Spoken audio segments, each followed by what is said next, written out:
អូខេនៅក្នុងវីដេអូមួយនេះខ្ញុំធ្វើការបង្ហាញបងប្អូនគ្នាទាក់ទងជាមួយនឹងរបៀបស្វែងរកប្រភពរូបភាពហើយនឹងរបៀបមើលថាតើរូបមួយណាជារូប AI ហើយមួយណាជារូបពិតដូច្នេះបងប្អូនគ្នាអាចសង្កេតមើលនៅក្នុងវីដេអូនេះបានហើយទាក់ទងជាមួយនឹងចំណុចទី1នេះគឺខ្ញុំលើកយកពីការប្រើប្រាស់ Gemini ហើយនឹង ChatGPT តាមការពិតទៅ AI គឺមានច្រើនជាងនេះបន្ថែមទៀតប៉ុន្តែខ្ញុំសូមលើកយកតែពីរហ្នឹងដើម្បីឲ្យបងប្អូនធ្វើការស្វែងយល់បន្ថែមអញ្ចឹងទី1គឺបងប្អូនត្រូវចុច add file ទាក់ទងជាមួយនឹងរូបភាពហ្នឹងអូខេរូបភាពដែលយើងបានរក្សាទុកថាតើរូបភាពមួយណាឧទាហរណ៍ថាឥឡូវនេះខ្ញុំយករូបភាពមួយនេះដើម្បីធ្វើការស៊ូខ្ញុំស៊ូវាជាភាសាខ្មែរបដ ாய் ទៅខ្ញុំចង់ដឹងថា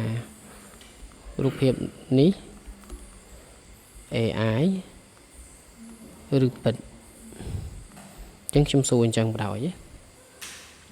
តាមពិតទៅនៅក្នុង ChatGPT ក៏សួរដូចគ្នាដែរអញ្ចឹងខ្ញុំសូមបង្ហាញតែនៅលើ Gemini បានហើយអញ្ចឹងនៅក្នុង ChatGPT បងប្អូនអាចស្វែងយល់ដោយខ្លួនឯងបន្ថែមទៀតគាត់ថា ChatGPT គឺវាមាន limit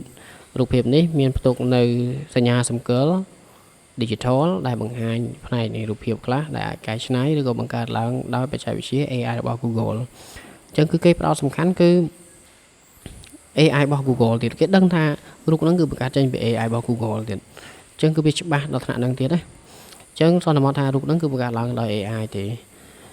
អូខេចូលដល់ចំណុចទី2ចំណុចទី2ទាក់ទងជាមួយនឹងស្វែងរករូបភាពពិតឬក៏រូបភាពមិនពិត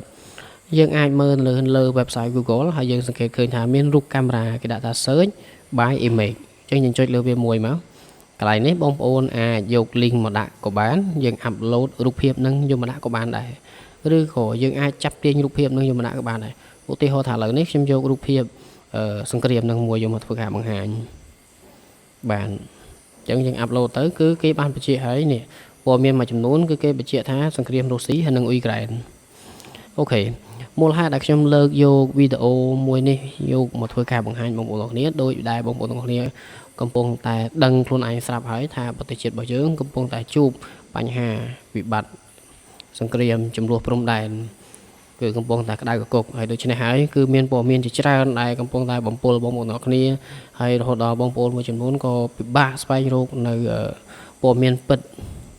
ហើយក៏ពិបាកក្នុងការបែងចែកថាតើមួយណាជារូបភាពពិតមួយណាជា AI ដូច្នេះហើយខ្ញុំក៏សូមលើកយកវីដេអូនេះធ្វើការបង្ហាញបងប្អូនគ្នាអញ្ចឹងវីដេអូមួយនេះគឺមកដល់ទីបញ្ចប់ហើយក៏សូមអរគុណសម្រាប់ការទស្សនាវីដេអូនេះតាំងពីដើមរហូតដល់ចប់ហើយយើងជួបគ្នាជាមួយវីដេអូក្រោយបន្ថែមទៀតអរគុណច្រើន